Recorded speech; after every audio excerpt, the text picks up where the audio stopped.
Hello guys, and welcome back to Tarot Page Philippines. So for this video, gawin natin yung energy check para po sa may mga sun, moon, at rising sign na Gemini.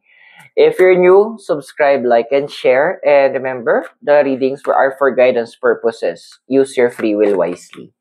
So Gemini, this is your card. Gamit natin si The Enchanted Map. And we have here is number 38.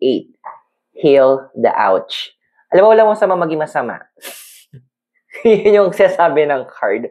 Minsan, alam mo yung point na may tinatawag tayong defensive attack na kung saan kapag inatake ka, meron kang rights, may karapatan ka ipagtanggol yung sarili mo kahit na masaktan mo yung tao. Kasi hindi naman ikaw nagsimula ng gulo eh.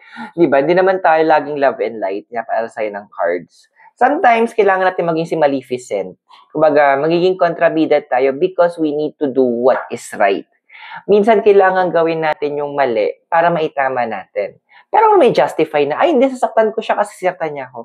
Andun kasi, this is about yung preserving, ipine-preserve mo yung sarili mo, yung tinatawag nating inner peace, protecting yourself. Ito yung moment na kung saan the card is saying din, stand your ground. Kung ano yung para sa'yo, ano yung karapatan mo, i-claim mo yon. At whoever will, kumbaga, kung andun yung point na masa-threaten ka, merong gustong may mananakit sa'yo, may pinapala sa'yo ng card na may karapatan ka na lumaban para protektahan yung sarili. And same thing doon sa mga desires mo. May mga tao kasi nandiyan na mahilig silang mang-agon oportunidad ng iba. May karapatan ka, especially pag alam mong para sa'yo yun, may karapatan ka na ipaglaban kung ano yung para sa'yo. Because at the end of the day, meron ka responsibilidad na protektahan ang sarili mo at yung inner peace mo. I hope nakatulong yung reading sa'yo. Those are for guidance purposes. Use your free will wisely.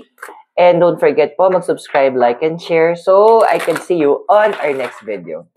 Bye for now!